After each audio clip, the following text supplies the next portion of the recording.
So we're now ready to move on to the development part of our problem solving. Development. And this is where we're actually going to start to do some work on the solution itself. Now keep in mind that when, excuse me, when dealing with optimization problems, that you should be looking for the vertices of your polygon of constraints. In this particular case, we don't need to worry whether the vertices are included or excluded because all of the boundary lines are inclusive. And so we can just go off and label all of these boundary points, these vertices A, B, and C, and we could go off and find what the coordinates are for each of those vertices. So if we look at vertex A, we know that for vertex A, the x-coordinate must be equal to 0. And since the x-coordinate must be equal to 0, we can plug that into the blue equation because the blue equation passes through the origin. And we can say that y must be equal to 2 times 0, so y must be equal to 0. That gives us the location of vertex A at 0, 0. We can follow the same process to find the location of vertex B. So if we look at vertex B, again we can say that there's an x-coordinate of 0, and plugging that into the red equation this time, we can say 0 plus y is equal to 250. So y must be equal to 250. So we now find the location of coordinate B, vertex B, which is at 0, 250.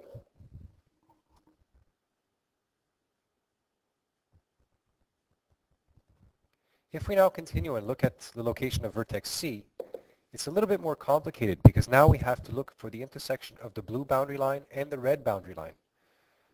So what we'll do is we'll start with the equations x plus y is equal to 250, and the second equation y is equal to 2x. Now realizing that at the intersection of those two boundary lines, the x and y coordinates must be the same, that means that the x-coordinate and the y-coordinate from the first and second equations respectively must also be the same.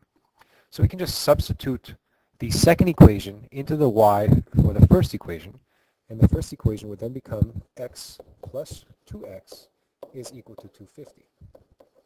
So 3x is equal to 250, and isolating for the value of x, we can find that x is equal to 250 over 3.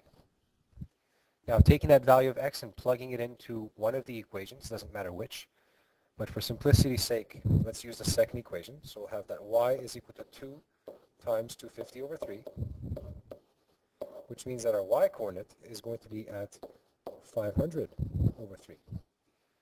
Therefore, the location of vertex C occurs at 250 over 3, 500 over 3.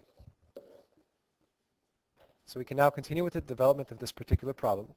And what we're going to do is we're actually going to start to use the values of the vertices that we found just before.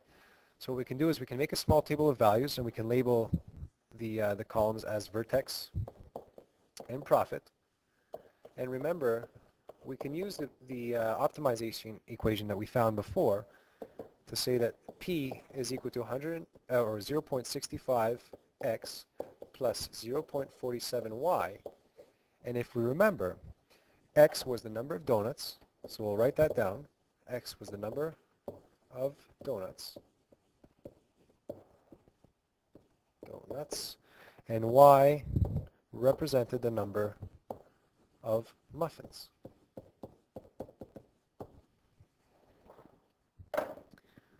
Okay, so now we can label all the vertices that we found in this table. And we found previously that the A was at 0, 0, which means that at vertex A, we have 0 donuts being sold and 0 muffins being sold. And we can continue and label B as 0, 250. And remember that C was at 250 over 3, which is just 83.3 rep per 10. And 500 over 3, which is 166.6 rep per 10. Now, using the values that we found in these vertices, we're going to calculate the profit for the number of donuts and the number of muffins sold for each of these vertices. So if we take vertex A to start, then we have that the profit is equal to 0.65 times 0, because that's our value for x, plus 0.47 times 0, because that's our value for y. And when we calculate that, we find that for the 0 donuts and 0 muffins sold, the student council can expect to make a profit of $0. Okay, now similarly, we're going to do the same thing for B, and when we do 0.65 times 0 plus 0.47 times 250, we calculate that the profit that the student council can expect to make is $117.50. Okay, so again, that's for 0 donuts sold and 250 muffins sold. The student council can expect to make $117.50. Now, when we calculate the profit for vertex C, we find that the student council can actually make $132.50. So clearly, the maximum amount of money that the student council can expect to make is a profit of $132.50. Now, it appears as though the problem is actually solved, but we can't forget to go into the evaluate phase of our problem solving. And this is where we check to see if our answers are actually making sense in relation to what we were asked. Now, we were asked to calculate the maximum profit for this particular bake sale, and we did find the maximum profit.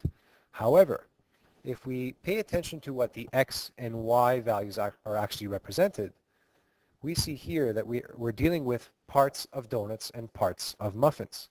And that can't be. So the student council, it wouldn't make sense for the student council to sell a part of a muffin or a part of a donut. And so we can use any other point that's close to that, that's within our polygon of constraints, and we can calculate, let's just call it D. We can calculate that for D, which would be the next lowest value or the next highest value to 83.3. So that means that instead of selling 83.3 donuts, we're going to sell 83 donuts. And instead of selling 166.6 donuts, we're going to sell, muffins, we're going to sell 166 muffins. Now we can calculate that profit for 83 donuts and 166 muffins. And when we calculate the profit there, we find that the actual profit is $131.97. Now, this actually makes sense because we can sell 83 donuts and 166 muffins. So now the evaluation makes sense, and we can answer the problem correctly. So we can say that the answer to our problem is that the maximum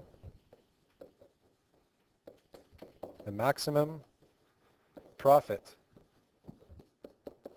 to be made